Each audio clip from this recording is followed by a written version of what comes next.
je suis choisie, l'amour m'aime, l'amour du Père circule aux confins de la terre et dans les cœurs, et dans mon cœur, parce que l'amour m'aime, je deviens l'amour, parce que l'amour m'aime, je deviens l'amour.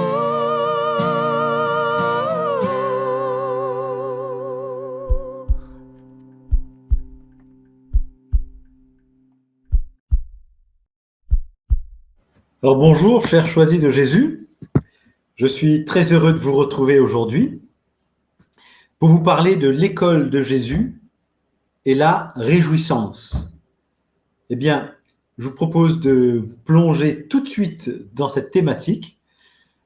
J'ai eu grand plaisir à préparer cette thématique. J'espère que ce plaisir, vous le partagerez aussi. Cette thématique, je vais m'appuyer sur le message 126 du premier volume de Pour le bonheur des miens, mais choisis Jésus.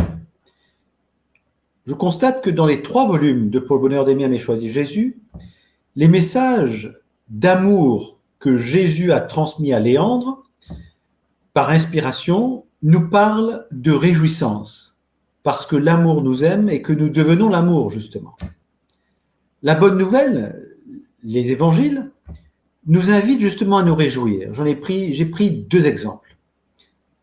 En Luc 15, 31, il fallait festoyer et se réjouir, car ton frère, que voilà, était mort, et il est revenu à la vie, il était perdu et il est retrouvé. Peut-être vous souvenez-vous de la parabole de l'enfant prodigue. Ça vient de là. Deuxième exemple que j'ai relevé se trouve en Jean 5, 35. Jean le Baptiste était la lampe qui brûle et qui brille, et vous avez voulu vous réjouir un moment à sa lumière. Merveilleux, n'est-ce pas? La réjouissance, c'est, selon son étymologie, l'acte d'éprouver une joie intime, l'acte d'aimer quelqu'un. Alors à l'école de Jésus, justement, l'amour étant au centre de l'école de Jésus, c'est l'école de l'amour de Jésus. À l'école de Jésus, à l'école de l'amour, la réjouissance s'inscrit justement dans cette relation d'alliance que Jésus a établie entre lui et nous, entre nous et lui.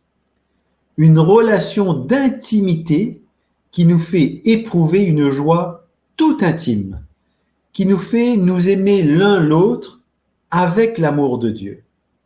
C'est comme si nous lui permettions de laisser l'amour de Dieu purifier l'amour humain qui nous habite pour que l'amour de Dieu, justement, nous remplisse et devienne le véhicule par lequel nous aimons. Donc, se l'entendre dire ou encore le lire est déjà la perspective de la vie, de la vivre concrètement, cette réjouissance, nous remplit d'espérance, justement. Et c'est ce dont il s'agit dans ce message 126 du premier volume. Dans ce message, Jésus nous propose un chemin pour expérimenter la réjouissance. Quel est ce chemin? Le message 126 du premier volume est un message assez court. Je vais m'appuyer sur chacune des phrases et les commenter. Première phrase. Mon tout petit vient près de moi. Dépose encore une fois dans mon cœur tes pensées, tes projets, tes idées et tes préoccupations. Donc, la première étape de ce cheminement que nous propose Jésus pour expérimenter la réjouissance, la première étape, elle est double. Elle concerne la proximité avec Jésus et être tout à lui. Alors, concernant la proximité avec Jésus, viens près de moi, dit-il. Car une relation intime se déploie dans la proximité, dans un cœur à cœur. Vous le savez, je le sais, on le vit, en famille par exemple. Jésus avec moi, moi avec lui. Jésus en moi et moi en lui. Jésus tout à moi et moi tout à lui. Concernant donc être tout à lui, c'est comme recevoir un invité. On lui réserve un temps, rien que pour lui, pour l'inviter, parce qu'on lui a demandé de venir passer un moment avec nous. Mais être tout à Jésus, c'est aller encore plus loin que ça. Jésus veut que nous soyons totalement disponibles à lui, que nous soyons totalement libérés de tout ce qui peut accaparer nos pensées et nos cœurs.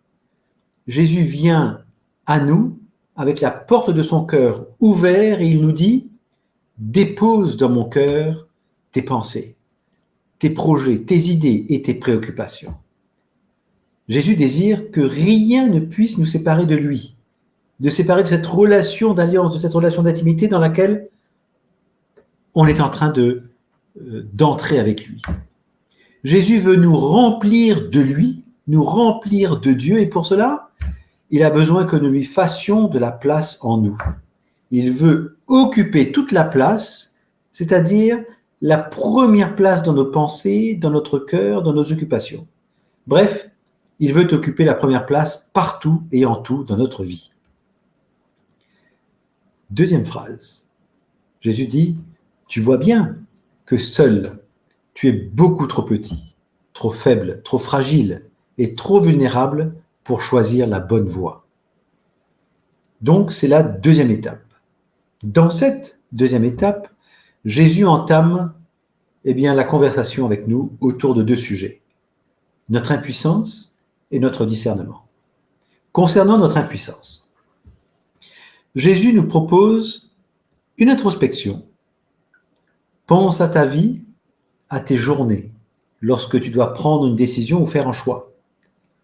Tu penses, tu réfléchis et tu analyses et tu te demandes si tu accomplis la volonté de Dieu. C'est un peu ce que l'on vit. Et comme tu doutes, tu es confus, tu es anxieux, frustré, déçu, et ce, jusqu'à finalement vouloir abandonner ton désir de faire la volonté de Dieu parce qu'en fait, tu te sens perdu, tout simplement. Est-ce qu'on sait vraiment quand est-ce qu'on fait la volonté de Dieu, finalement? C'est ce qui nous habite. Et Jésus, là, nous dit, tu vois bien que seul, tu es beaucoup trop petit, trop faible, trop fragile et trop vulnérable pour choisir la bonne voie. Nous passons au discernement maintenant. Jésus nous invite à reconnaître notre petitesse, notre pauvre humanité. Cette reconnaissance, elle est fondamentale car elle nous dispose à reconnaître par la même occasion qu'il y a quelqu'un de plus grand que nous et vers qui nous tourner. C'est Jésus lui-même. Pour le laisser nous inspirer, le laisser penser, réfléchir et analyser en nous, le laisser nous rendre humbles et dociles pour agir continuellement dans la foi. Passons à la troisième étape. Jésus dit, c'est moi, uni au cœur du Père, qui ai mission de te conduire. Dans cette troisième étape, Jésus nous donne la solution. Je suis le chemin, la vérité et la vie. Jean 14, 6. Et il nous dit, c'est moi, Jésus, qui ai mission de te conduire, parce que je suis uni au cœur du Père, et que tout vient du Père et tout doit lui être retourné. Pour pouvoir y parvenir, nous reconnaissons dès lors que nos pensées ne sont pas celles du Père et que nos chemins ne sont pas ceux du Père non plus, qui a fait de son Fils, le Christ lui-même, le chemin. Voilà, donc c'était la troisième étape. Passons maintenant à la quatrième étape. Jésus dit, prends le temps de t'arrêter pour regarder en arrière afin de constater comment tu as été conduit. Nous voilà arrivés à cette quatrième étape. Nous arrêter et regarder dans le rétroviseur. Jésus nous dit, prends le temps de t'arrêter pour regarder en arrière et constate comment tu as été conduit. Jésus nous fait comprendre que ce n'est pas en regardant devant et en nous dévoilant où il veut nous conduire que nous allons développer notre relation d'intimité avec lui, mais bien en regardant en arrière pour pouvoir nous le rappeler et en tirer des conclusions pour approfondir notre relation avec lui.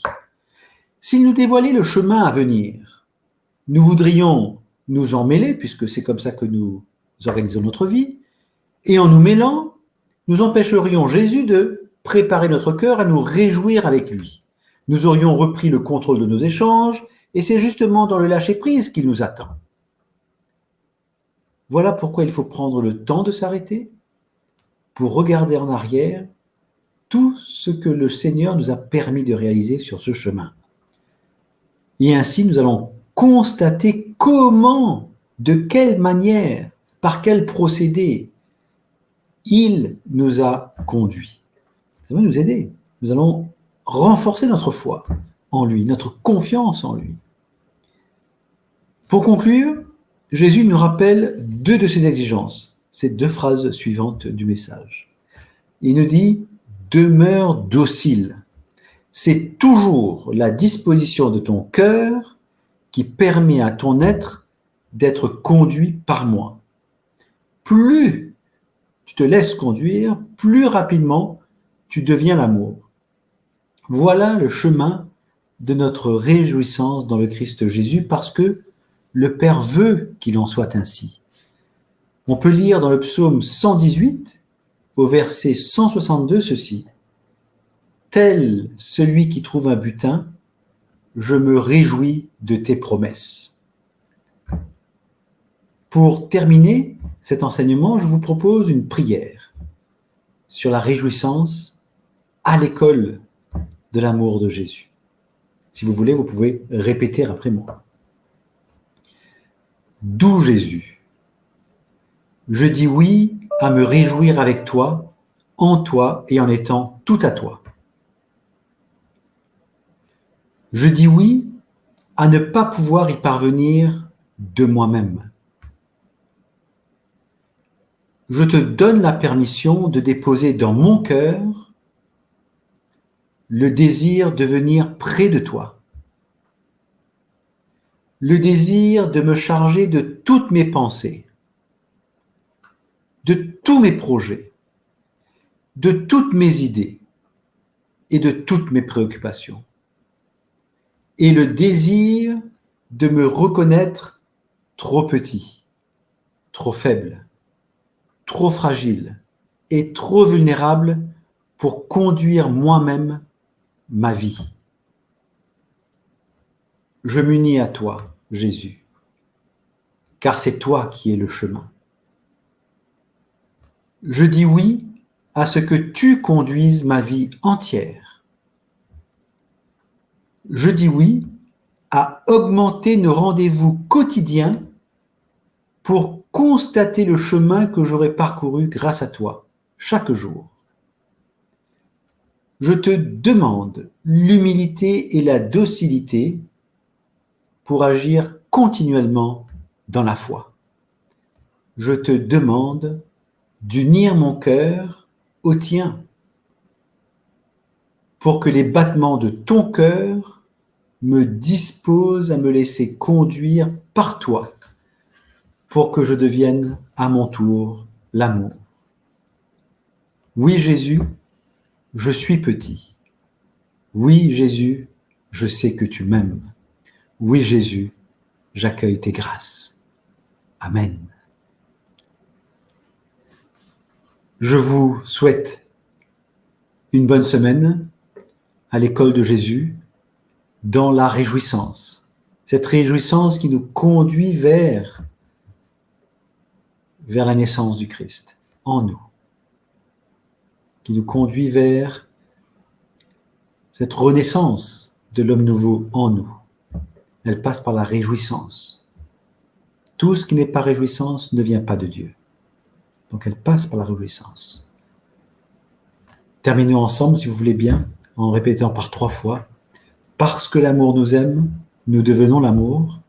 Parce que l'amour nous aime, nous devenons l'amour. Parce que l'amour nous aime, nous devenons l'amour.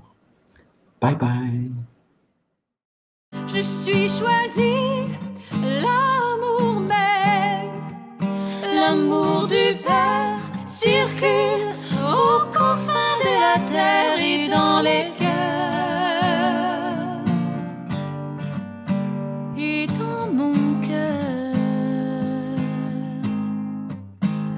parce que l'amour m'aime.